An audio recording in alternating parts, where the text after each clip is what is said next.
Alô? Olá, em mais um vídeo de colaboração entre o canal Revolução Industrial Brasileira e o canal do professor Paulo Gala, nós hoje vamos abordar um assunto que foi um tema muito quente durante essa semana, o leilão do pré-sal e as consequências para o Brasil de se fazer leilões de petróleo através de regimes, né, como o nosso regime de partilha e outros temas relacionados.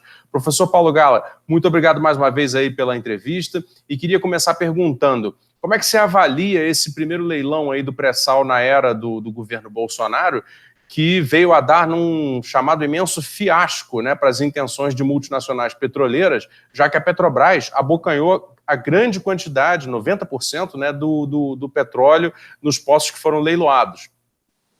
Oi, Fausto, tudo bem? É um prazer falar com você e com os nossos ouvintes internautas, né, do canal do YouTube.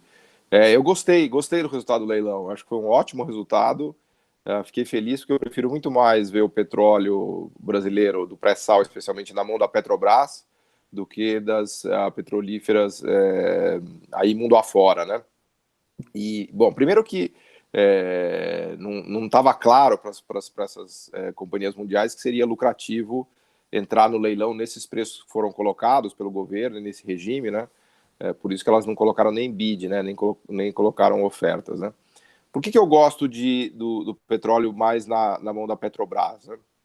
Porque eu acho que o petróleo, primeiro que ele pode ser, a velocidade de extração pode ser administrada, né? Então, eu acho que na mão da Petrobras, que ainda tem um pedaço público, por assim dizer, a gente pode calibrar melhor isso ao longo do tempo, né? Não vai ser uma exploração desenfreada. Claro que assim, a Petrobras busca lucro e ela vai extrair o petróleo para obter lucro, né? Isso é normal do sistema capitalista e nem eu estou advogando nada em contrário, mas a lógica de operação de uma empresa como a Petrobras pode ajudar no desenvolvimento de tecnologias locais e de tecnologias domésticas de produção. Por isso que eu gosto da ideia do petróleo ficando na mão da Petrobras, né? A gente tem um regime de conteúdo nacional que foi aperfeiçoado, ao meu ver, né? Lá atrás acho que teve exageros, né, na implantação que foi feita do conteúdo nacional e de compras na cadeia do petróleo, do óleo e gás, né? A lógica de regime de conteúdo nacional, você conhece melhor do que eu, né? Todo mundo usa, a Ásia usou muito, a própria indústria de construção de plataformas da Coreia do Sul foi toda desenvolvida com exclusivo, né? Lá não era nem conteúdo nacional, era a obrigatoriedade de que tudo fosse desenvolvido e produzido na Coreia do Sul, né? Inclusive, acho que a própria, se me fala a memória, não sei se foi a Hyundai que teve muito envolvida nisso, né? Então, a Noruega usou muito, todos os países usam essa política de conteúdo nacional que obriga que parte da produção seja desenvolvida localmente e de modo a estimular e fomentar tecnologias e capacidades locais de produção, né? No caso da Petrobras lá atrás não foi diferente, mas, claro, houve um exagero, né? Tinha até um caso meio que é piada, mas é verdade, né? Que uma companhia dessas da cadeia de óleo e gás ia lá no supermercado, comprava uísque, Johnny Walker, pegava a nota fiscal do supermercado e levava lá para comprovar para a Petrobras que ele tinha feito conteúdo local, né? Então teve, assim, absurdos, né? Inclusive casos de corrupção, como a gente sabe, mas isso não tira a potência e o poder dessa política de conteúdo nacional. Foi recalibrado, o percentual foi reduzido aqui no Brasil, que eu acho que faz muito mais sentido, mas a gente, graças a Deus, ainda tem isso à mão, né? E como a Petrobras é uma empresa que tem parte do capital público, eu acho que isso ainda fica, né, para os próximos anos e para as próximas gerações, esse instrumento de usar o pré-sal também como ferramenta de ajuda aí no desenvolvimento tecnológico brasileiro, né? Então, no final das contas, foi um fiasco, porque se esperava que viesse 100, 150, 200 bilhões de reais aí de demanda das estrangeiras, mas, do meu ponto de vista, foi bom, né? Eu fiquei feliz, eu acho que foi legal, não foi ruim, não. Eu gostei, Fausto. Não sei qual é a sua opinião. Não, a minha opinião é absolutamente em concordância com a sua. Eu também fiquei muito feliz com o que aconteceu. Primeiro porque, bom, acho que o público precisa entender, né, que aquilo que, digamos assim, que fosse, ao invés do modelo de partilha, fosse um modelo de concessão, que o governo brasileiro simplesmente fizesse um leilão de usufruto total do poço de petróleo que está sendo, no caso, leiloado, né, para multinacional que venha e adquira ele através de um leilão. Isso significaria que todo aquele petróleo subterrâneo poderia ser propriedade, né, da empresa multinacional vendido no mercado internacional com o lucro inteiro retido por ela.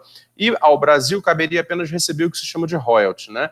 O royalty é uma indenização pelo uso das águas nacionais, nesse caso, da exploração submarina nacional, o que é se você compara o dinheiro que existe em petróleo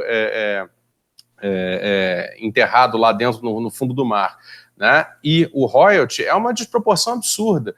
Então, assim, para princípio de conversa, você tem um problema aí de benefícios, entendeu, em relação ao recurso, quer dizer, um recurso que é do país, gerando lucros vultosos para outros atores econômicos que não são do país. Segunda coisa é o seu argumento que você sempre repete, né, Paulo? A questão da complexidade das cadeias produtivas locais. É óbvio que num setor que é considerado de média tecnologia como o do petróleo, a existência de fornecedores locais, né, vai fazer tudo o que nós chamamos de cluster, né, é uma grande cadeia, né, de fornecedores para essa atividade, no caso a exploração, que obviamente vai industrializar o país. Porém, nós temos também o que no mundo do petróleo se chama o downstream, né? Tem o upstream, que é o que vem antes da exploração, e o downstream, que é o que vem depois da exploração. E o downstream é onde está realmente a produção de riqueza. É na petroquímica, é na formação de resinas, na venda dos derivados de petróleo. E aí a gente está falando de química muito fina, de potenciais tecnológicos muito mais avançados, né? E tudo isso poderia ficar realmente comprometido se nós simplesmente partíssemos, ou se nós formos, de fato, para um regime de concessão de exploração onde simplesmente esse montão de petróleo que está nas águas submarinas, né, está no submarino, né, no fundo do mar, né, do Brasil, for em estado bruto para mãos de companhias multinacionais. Agora, eu queria te fazer uma pergunta, então, a respeito do modelo de partilha, né, porque circula no mercado financeiro a interpretação de que o modelo de partilha foi o grande culpado pela não chegada de propostas de multinacionais para esse leilão. Qual a sua visão sobre isso, Gala?